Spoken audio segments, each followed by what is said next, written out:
Around 20 years ago, people around the world started displaying a range of special powers and abilities. With each year, the number of these cases increased. The governments of the world needed a way to organize and regulate these people. My name is Angus, and I work for the Superhuman Action Response Team. With my partner Sal, I help document these powered individuals and their exploits. Because heroes don't do paperwork. Hello, super citizens, and welcome to Heroes Don't Do Paperwork, the only podcast about events both big and small in Super City. I'm one of your hosts, Angus, joined by Sal Bedfellow. Yeah, no, I'm going to cut in this time. Yeah, I I wasn't don't sure. normally speak up this early. No, I know, and I kind of wasn't sure based on how we ended things last episode. I just kind of wasn't sure if you were going to, help me with the podcast. I don't know if you're not allowed to help me because it might infringe on, your role as a tester for me. I can guarantee you nothing that occurs on this podcast will come up in your assessment. Okay. For listeners, next week I've got a big exam, the Superhuman Action Response Team Field Agent Training. It's coming to an end. And I will be having to take my exam. And, if you listened last week, I asked my friend, Sal, a man I look to as somewhat of a mentor, right, to help me prepare for the exam. And he told me he cannot. Yeah. He told me no, because he's going to be one of the, how did you put it? One of the examiners or I'm one of the proctors. Yeah. Proctors. Gotcha. I don't know what that means, but it sounds official. Yeah. And, Angus, you know that I want nothing more than to see you succeed. Thank you. But it's to your benefit. It's to your benefit that I do not help you.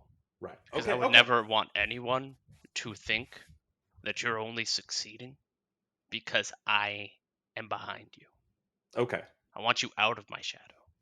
Okay. I don't know if I'm in your shadow. I think I'm next to your shadow, but okay. Fine. I Sal, I do appreciate that. I just think there have been certain things around the office that you have neglected to do because you don't want to affect the test. So when I ask you to pass me something, I don't know if it's as useful for you to go on this, this lecture about how I should get up and get the stapler myself. When you I don't want you to get out of shape. You got to be at your peak for your assessment.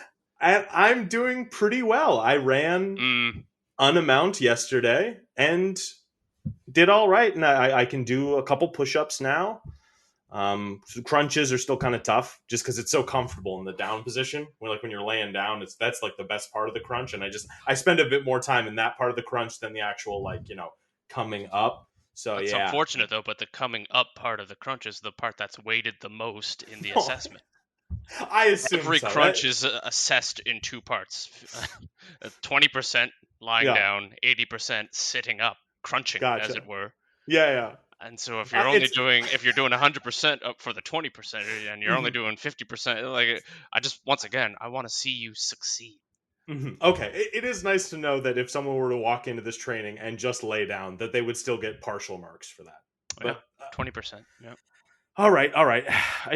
If at all possible, and I don't think it would be unethical, if you could give me some hints as to what would be on the exam, I think that's fine, honestly. And I don't know if that's unethical. I think that's fine. If I can give you one hint. Oh, okay. Okay. Yeah. What's up? The content of the assessment will be based on the training that you have done for the test. That's what I thought. Okay, great. And if I did the readings and I did the assignments, I should be fine. That's what you're getting Went at? to all your classes and did all, Okay. Well. Okay. I can tell you want a bit of a juicier secret. Okay, I'll give you one more. Just a little, a hint.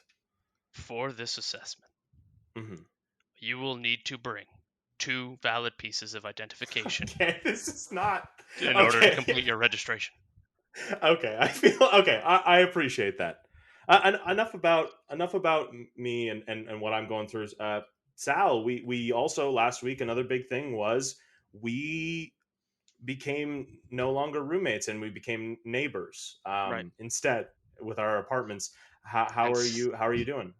It's good. I actually got a new roommate.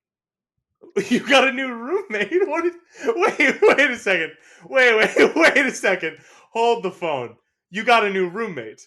Right. Okay. Elaborate. Well, as you know, I'm a big fan of carpooling to work. Yeah. And I figured Yeah. there's an opportunity here to maybe help out another coworker in need. So Uh-huh. I did ask the sentient photocopier to move in with me, and we are now roommates. Huh. Okay. Okay. Because I did notice kind of because Rep Tyler, our contractor, helped us last week with that wall that kind of put up and cut our already small apartment into two even smaller apartments. Right. I have noticed that like at night there was like that window that he's kind of made for us. There's a small crack that lets some light through, and there was just kind of like a strobe effect of light as Right. those like copies were being made. Is that like what was that? We like to play picture aids at night. Oh, what is that? Picture aids? That's Yeah. it's like charades, but pictures. Yeah, but with pictures, gotcha. So the photocopier will create a picture and then print it out, Mhm. and then I'll be like, is it a bear? And then it'll print out a yes or a no, and then I can, if it's a no, I take another guess, and if it's a yes, then I get a point. And Gotcha. I'm not done. Oh, I then draw a picture, gotcha. and then it prints out a guess, Mhm. and then I say yes or no. If it's a yes, it gets a point, and if it's a no, it takes another guess. Yeah. Okay. And then Okay. There's more. Okay. There's more. Yep. the photocopier takes a turn. Yeah. Yeah. So back to the first part. Gotcha. Yeah. Gotcha. Okay. Well, I guess I gotta know which one of you is better at picture aids. I gotta say, it's good at copying pictures, but if you start Yeah. getting into metaphorical concepts that don't have a discernible form to copy from, Yeah. it'll fail that every time. The other day, I was like, excitement, Mm-hmm. and it had nothing to copy. That's sad. That's sad. I got that. Okay. Well, maybe that's something we can do to help out with the photocopier at some point. Well, I'm glad you've got a roommate. I didn't expect it to come so quickly. Right after we were roommates, I'm not gonna lie, it makes me start thinking like, was I more of a problem when we were together? But I'm happy for you. I'm happy for you that you got a roommate. Great, awesome, Good, great, very. Have you cool. been enjoying living on your own? Yeah. Actually, I have. Yeah. It's been good. It's been good. Like no more roommates reading before bed. That kind of stuff. People not getting on my case when I don't use a coaster or I don't file my mail correctly. All right. So there's no one on top of you making sure you're living healthily and living right. No, I suppose not. I think I've in that sense have kind of emerged from your shadow into an equally dark place of my own making. You know what I mean? And for now, I'm comfortable there. That's good. Yeah. Well, I'm sorry. I don't want to dwell on this too much longer. No, please. I was wondering, you've lived in this building longer than I have. Yeah. I was wondering if you knew how I could get in contact with the landlord so that I could maybe file a complaint about a neighbor. Oh, okay. Well, Ashley, the landlord, she lives on the floor below us. You could just go slide something under her door, like a note. That's usually what I do. Right. But I gotta ask: are the neighbors on the other side of you that bad? I'm trying to remember who was on the other side of us. Was that the power tool couple? It's the power tool couple, yeah. Yeah, the power tool couple. Jackhammer. Yes. Cement mixer. And cement mixer. Yeah. I can never tell if they're having an argument or if they're making love. It's a lot of noises. I assume you're complaining about them, right? Well, I don't want to get into specifics. It's really more of a personal matter between me and that neighbor. I think I'd like to leave it out of the workplace. Hey, fair enough. I respect that. And speaking of workplace, we've got some work to do. I know our relationship has changed a bit in the personal sense, but we're still co-hosts, we're still co-workers, so we still got a job to do, and we still got a show to do. And like any other episode or most other episodes, I've got a guest for us. Saw this name on the list, saw this profession on the list, and was pretty curious. I won't lie. I found this person fascinating at the glance of the paper, so I wanted to have them on the show to learn more about them. Well, stop titillating us. Who is it? Please welcome to the show, Venus Gillette. Venus, hello. How are you doing? Can't. Yes, we can. Yes. Yes. Venus Gillette is. Hello, gentlemen. Hello. You're owner and proprietor of the cannery in the southmost kind of section of Super City. Yes, the southmost point, called Cans. Yes, we can. Yes. Thank you so much for coming on the show. Yes.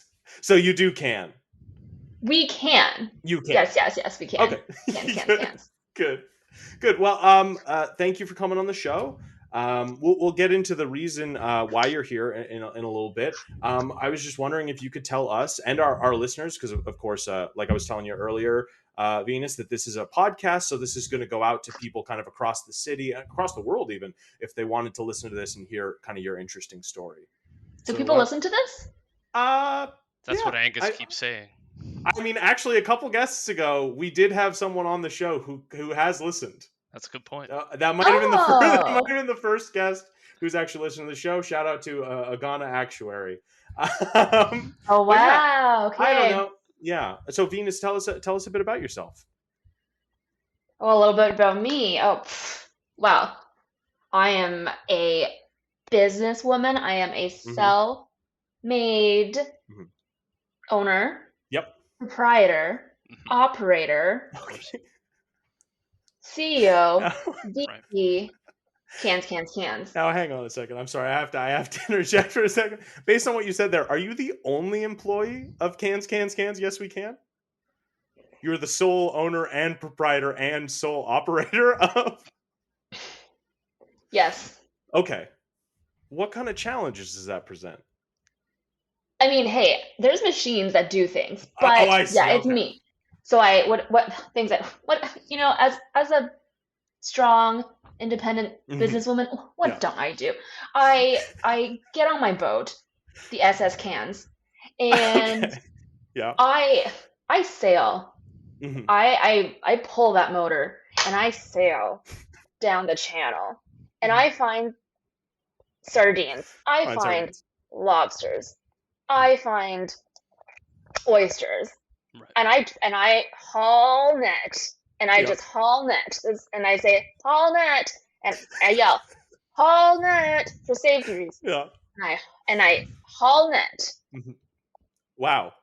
You said strong, and you do appear to be very strong. Also in like a fortitude sense, but physically you seem very strong. I'm a very impressive woman. Yes. Absolutely. Yeah. You can say it. You can say it. No, I agree. And very impressive is a perfect way of describing it. I've been described as very strong case of Popeye arm. Yeah. Thank your you. Forearms are massive, and I assume that's Thank you so much, gentlemen. That's so kind of you. That's so kind of you. So you take all these things from the channel and the ocean surrounding. Yes. You all met around the city, around Super City, and you can what you find. I guess, do you guys have a very? I don't eat a ton of seafood myself. Do you have a very popular? What's your most popular product? I guess. It's our cans. The cans themselves. Yeah. That's actually the most valuable resource we actually have is the cans, and people like them, and they said, "Can you sell them to us empty?" And then I said, "No, there's stuff already inside." Yeah, you can't. Yeah, you already did. Can it? Yeah, so. Yeah. That's the only time that I say I can't. Because you already canned. Yeah. Because I already can. Yeah. Now, Venus. Can I call you Venus? Do you prefer Mrs. Gillette? Call me Venus. I am a modern day lady. All right, that's great. Venus. Mrs. Venus was my dad. Right. I follow the competition for the southernmost cannery, the annual awarding of that title. I follow it closely. I'm a big fan of what goes into being the southernmost cannery. Okay, I thought you were saying like the competition, which is like who? That's just. But you're talking this about year the you competition.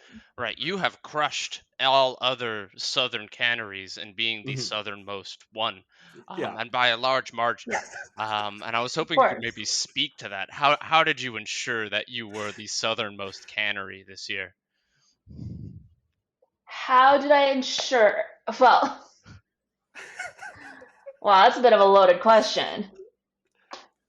Because being at the southernmost tip, at the southernmost point, allows me to haul the most net of anyone. I don't even know who you're talking about. You talking about Jack? I was alluding to Jack. Yes. Well, I don't even know him. Because his boat is a fleck of oyster dust behind my boat and my nets.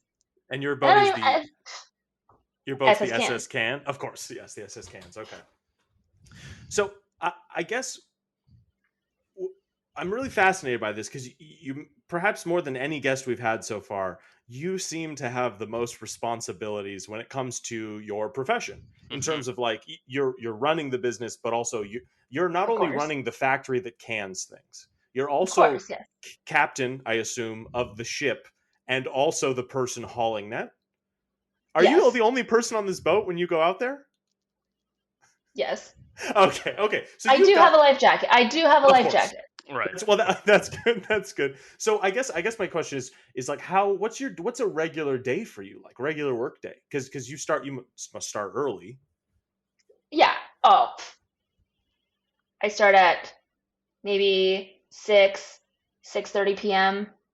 Okay. I gotcha. Yep. I launch my boat right to the southernmost point. When you do that with your massive arms. Oh, just nothing but muscle power here. Yeah. Toss that boat in. Toss it in. I rip that motor. It's a hybrid sail and cord starting. Then I sail down the channel. I take out my spotlight and I find that fish, I find that lobster, I find oyster. What don't I find? What don't I find? Actually, that's a really good question. Have you found anything that's not like that you weren't expecting? What's the weirdest thing you've hauled net on? Oh, things I've hauled net on that aren't fish or crustaceans. Yeah. Or mollusks. Or mollusks. I would say shrimp. Shrimp. Okay. Yep. Because you're not in the business of shrimp. No, but I've hauled those. I've hauled those in my net. That is weird. I've hauled net on shrimp. I've hauled net on mermaids. Mermaids. Oh wow. Okay, I probably would have led with mermaids. But that is also weird. Sorry. Yeah. No. Hey. I didn't realize that was. I've hauled net on mermaids all the time. It's true. So you're out there. You're catching these things. You know, it's 6:30 p.m. You've got your flashlight out in the dark. 6:30. Yeah. And so you've got your catch now. You got your haul. You've hauled your net. You've hauled net. You're going back to the factory, and you've got to get the factory up and running. Yeah. So what I do is I put the boat in reverse. Yeah. I get back up the channel, up to the most southern point, and then I jump out of the boat. You know, I haul my net. I haul net the boat up to shore. Yeah.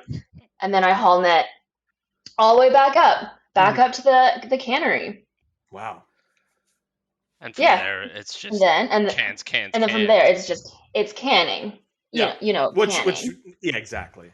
Wow, that's that sounds like a lot of work, honestly. Because like I basically besides studying for this exam I've got coming up, my whole day is setting up podcast equipment, testing mics, trying to figure out how to edit an episode and release it and stuff like that. And that gets me all sweaty and tired and, and sleepy. I can't imagine after a full day of like actual work that you're doing. It must be exhausting. Maybe if you try to do some push-ups or anything, or sit-ups. I've got the first part of a crunch down. Okay. Easy. I'm still working on that come up part because I can do a few of those. But I appreciate the advice. Yeah, for every 5 lie downs, Angus can do maybe 3 crunch ups, which is better than when I started the show. Right. Honestly, yeah, it is an improvement. Venus, I was reviewing the itinerary for today, and I can't help but notice that the problem that you've come to the Superhuman Action Response Team, you came here for a problem unrelated to canning. Could you maybe speak to that a little bit?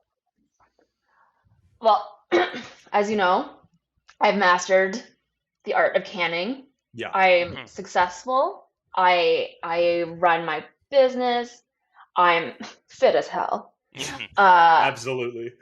One thing I don't have, unfortunately, the one thing I don't have is friends. Oh, okay. So what I'm trying to do for my next venture, something a little different, is join this group of lovely women that I saw on TV, and I think I saw them, and I just thought these can be some very genuine, loving, supportive friends, some friendships that I could develop. So I'm trying to apply to go on The Real Housewives of Super City. Oh wow! Okay, yeah. Listeners, if you're unfamiliar, that's a reality show, right? Right, Venus. That's a reality show starring various housewives around Super City, and the kind of drama that arises, and the friction and the friendship that kind of blossoms there. To our listeners, I just want to quickly address that it is very similarly named, of course, to the Incorporeal Housewives of Super City, which of course follows several ghosts from around they're Super not City real. They're not real. Right. You're right. So you want to get on the Real Housewives of Super City, correct? Not the incorporeal ones. Oh, let me check my notes. Yes. Okay, we should be able to help you there then. Well, I you don't have to answer this question if you don't want to, but Venus, you're a physical being, correct? You're not incorporeal, like a ghost.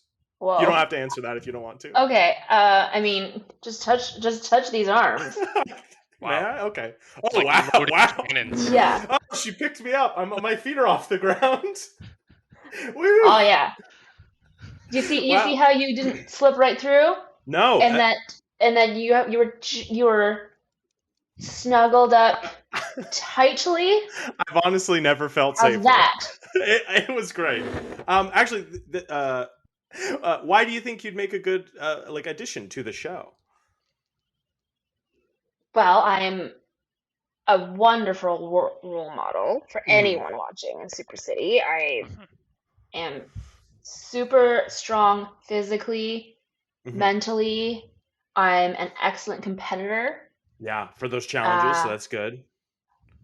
And I'm just looking for some friends, some true friends. Now, I know Sal and I used to watch the show together when we were roommates. We used to watch Real Housewives every Wednesday night together. Every Wednesday night. Perfect. So you know what I'm talking about. And I kind of wanted to ask. We called it Wine and Wives Night.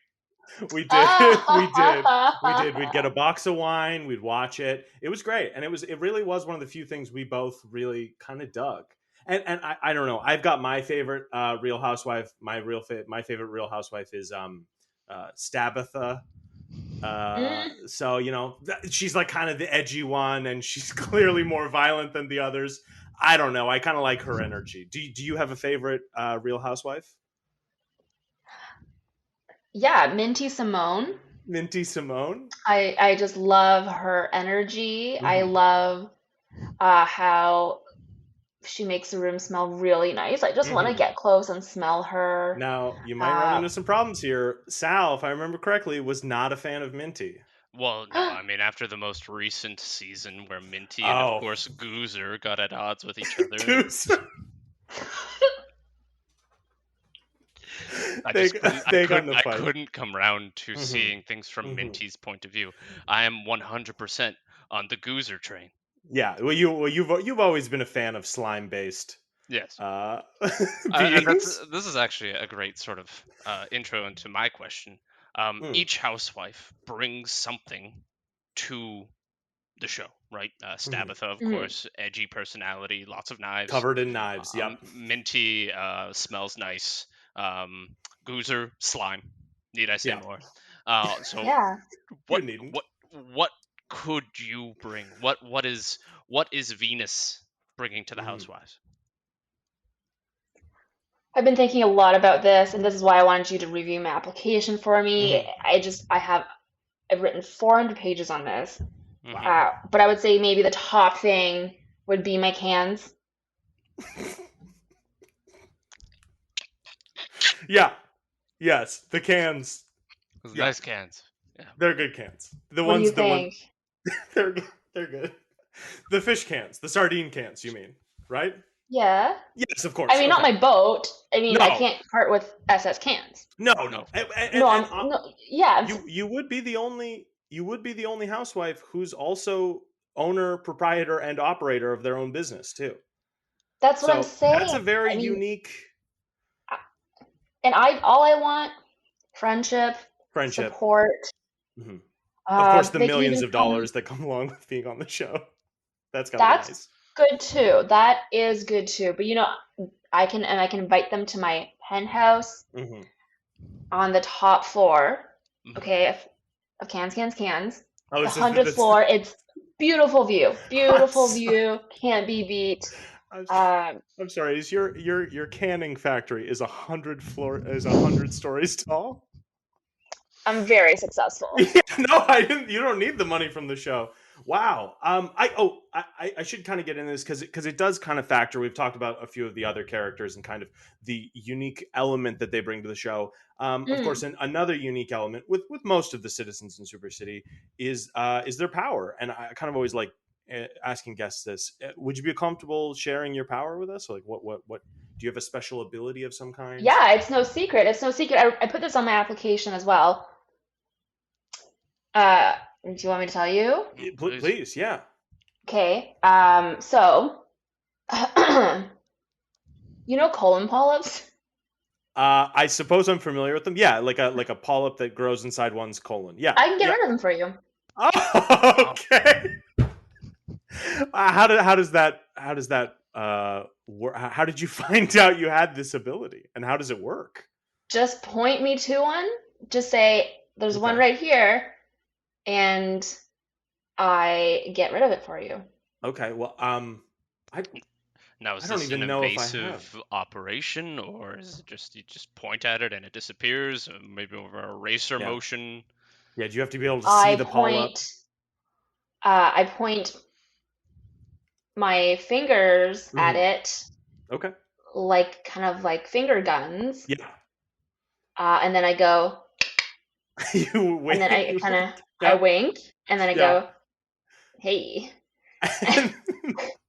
and they're no longer polyps. Wow. Okay. That's kind of amazing. That is impressive. Really useful ability. Thank you. Now, there's other instances of polyps in nature. Being someone working on a boat, you're probably very familiar with polyps from an ocean. Are you able to interact with them at all, or is it colons and only colons?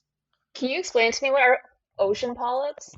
I think that's like a barnacle or sponges. So, is that would a channel be kind of like an ocean's colon? Sure. Yeah. Sure. Yeah. Yep. Then yeah, for sure.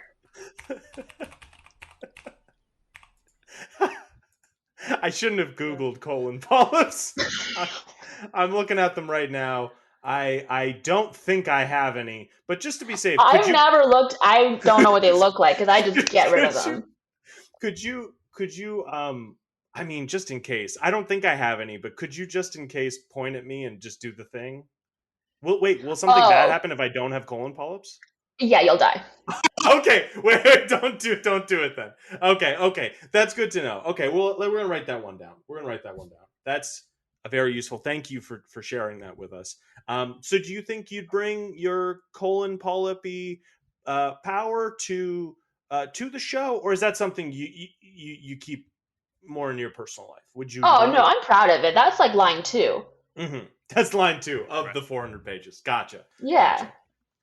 Well, Sal and I, working here at Sharp, kind of in this paperwork department, we ourselves aren't necessarily like producers for that show. However, we do have to deal with people who want to like book locations and stuff like that, and get kind of the right paperwork so that one could make a TV show in Super City. Sounds good. So okay. I think we could probably get this in the right hands. Do you think, Sal? Get this 400-page manifesto to the producers of one of our favorite shows, honestly.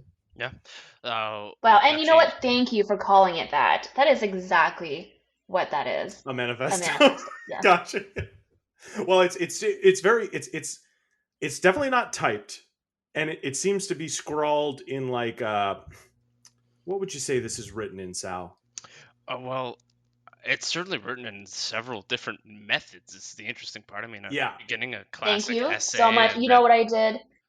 I wrote it, and I went back and I took out every second period. Mm-hmm. Oh, okay. It shows. And then instead I put, I did a visual control find, and I made every second period a comma, and then went back again, made the remaining periods exclamation marks. Gotcha. It appears about 30 pages in that you just sort of switched writing styles to what appears to be sheet music. And I used music font. Yeah. So it kind of does turn into a bit of a song here partway through what we're seeing. I'm kind of flipping through the pages here. And then it says coda, and you go back to the beginning. Okay. It does seem like one of those things that if I read this a few times, I'll get more out of it. So I appreciate the advice. Now, I see a note right at the beginning of the musical section that it says interns. To me, this implies that I'm supposed to start reading it, and then maybe after a verse or two, Angus would start reading it. I would come in. I guess, It is based off of Pachelbel's canon, yes. So this is meant for a group of people, and I'm thankful. I'm sure it's a production team. Maybe they can look at this, but we will definitely hand this off to the right people. And I don't know. Thank you so much. Yeah, I hopefully maybe I don't know, Sal. Maybe if someday we could sit down and watch it again together. I don't know. Maybe that'd be. Yeah, no, I'm sure the photocopier and I would be happy to have you over. Oh, the photocopy will be there? You know what? Actually, I should just be studying. Honestly, I probably shouldn't. I probably should skip this one for now, just while I got school kind of going on. So, actually, Venus, while we have you here, I would like to pick your brain as a business forward, modern day, can do it woman. Could I pick your brain about something? You can. I imagine being the only employee of a cannery mega corporation. You're used to resolving disputes in the workplace.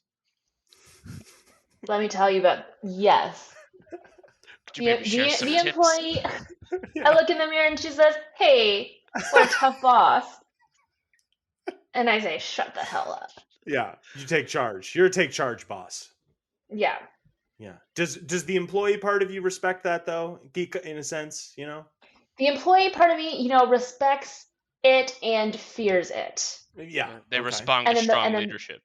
Mm-hmm. The boss part of me also fears how much I am able to not care in order to make more money.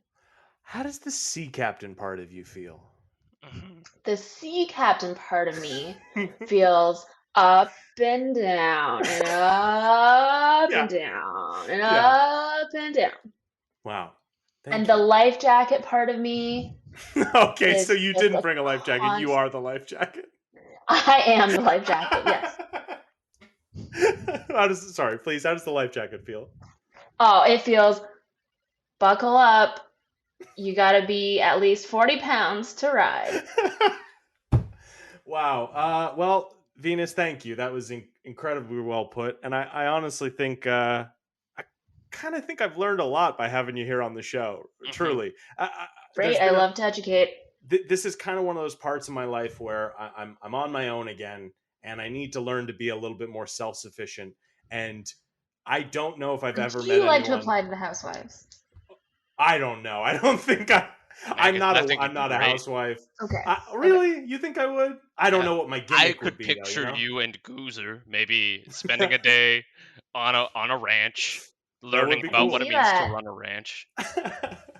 I can see that. I wanted to thank you. I wanted to thank you, Venus, for kind of giving me a role model in terms of self-sufficiency and independence. I don't know if I've ever met anyone who's able to work so effectively on their own entirely. So I just thank you so much. Thank you so much. I had a lifetime learning. You've been alone for a long time? I've been alone for a long time. Oh, that's unfortunate. But hopefully, with maybe a little bit of a nudge from Sal and I, maybe we can get you on Real Housewives, and then you'll have some, at the very least, coworker TV friends. Mm-hmm. Well, that's a step in the right direction. Wow. Well, oh, I get it. That's gonna, that's gonna do it for us here at Heroes Don't Do Paperwork. Like direction. Yes. For those of you listening, that's gonna do it for us here at Heroes Don't Do Paperwork. For those of you listening at home, try to do the right thing if you can. If you can. Can. I think you can. Yes, we can. Yes, we can. Oh. Do you get it now, Sal? Oh, this is good marketing. Yeah. Yeah, buy my cans, everyone.